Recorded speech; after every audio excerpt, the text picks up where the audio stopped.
Hi betting experts, on Saturday December the 7th we've got cracking 6 races on ITV on Saturday. The best of the action from Sandown, where it's Tingle Creek Day, a capacity crowd. I think it's already a sellout, which is pretty remarkable. And at Aintree, where it's Beecher Chase Day, another really ultra competitive card. The ground just on the softer side of good. We did have rain in the Esher area earlier in the week, but it's not been too bad, and the forecast looks okay basically for the weekend. We start off with our betting expert daily nap. This goes in the 3:35 at Sandown.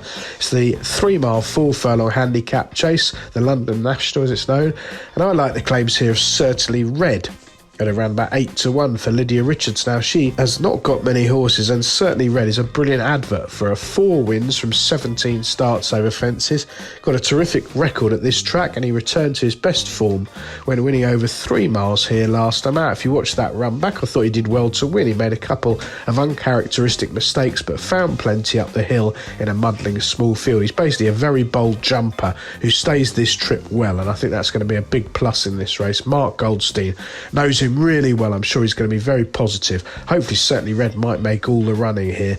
He's a very genuine and reliable performer, and some of these, it has to be said, are not. Our betting expert value angle selection goes in the 2:25 at Sandown. It's a 2 mile 4 furlong handicap hurdle, and I like Altabelli here from the Harry Fry yard. Now, he's a very classy performer, Altabelli. I don't think he's been that easy to train. He's only got to the track 6 times over hurdles, and he's been off for 10 months since we last saw him out, but Fry is absolutely brilliant at getting these horses ready, and I think the stiff Sandown Hill on eased decent ground will be absolutely ideal. He's won 2 from 6 over hurdles so far. Brian Carver's been booked. He's got the scope to do a lot better in handicaps before going over fences, I suspect, later on this season, and I think this is a really good starting point. None of his rivals make a great deal of appeal, and he's still got a little bit of handicapping upside. The remaining races on ITV on Saturday, we'll do them in time order.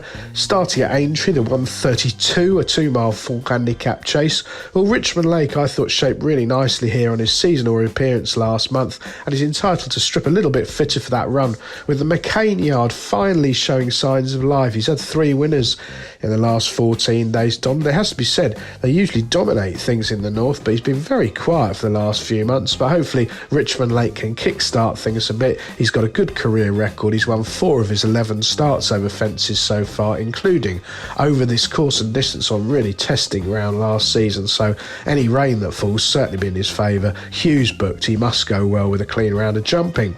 Sandown, the 150, a grade 1 novice chase over 2 miles. Well, this looks absolutely at the mercy of Low du Sud from the Dan Skelton yard. Skelton flying again. I think he's had 9 winners in the last fortnight, and this useful hurdle has always had loads of scope to jump a fence, and he's not come off the bridle to win twice so far. He's gained half a length at every jump. He's a really reliable performer, and I think Harry will be positive here, make all the running. He should be some spectacle over the railway fences. He looks a class above these rivals. It is a jumping grade for him on paper, but I suspect it probably isn't in truth, looking at the opposition. Back to Aintree for the 2:07, the Beecher over 3 mile 2. Well, Cruise Control's one of those horses. He's definitely quirky. I thought he shaped quite nicely. Probably just needing the run after 5 months off the track, when 7th here in October. He should be spot on fitness-wise. I suspect Tom Lacey has trained him for this race. He's a smooth traveller. At the back of my mind, I do have a slight doubt about him seeing out the trip on this long Aintree running, but I think he's probably handicapped to go very well here. Lacey's another yard that's been a little bit quiet. He's usually a prolific trainer with a high strike rate. He has been a bit quiet, but hopefully Cruise Control should be spot on now, and his jockey Stan Shepherd is riding winner after winner, so that's a plus. Hopefully he can produce Cruise Control late on the bridle. Then over to Sandown finally for the day's feature, the Tingle Creek. Well, nothing original here at 3 o'clock. John Bond didn't impress everyone when winning last time out. Maybe he just needed a run. I think he is one of those horses, despite the fact he's won 10 from 12 over fences, people do like to knock him.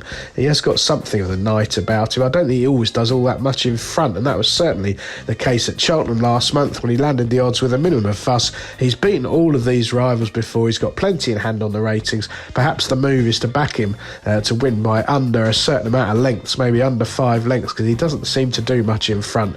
Nico should have matters in hand up the hill. Best of luck with all 6 ITV races on Saturday, betting experts.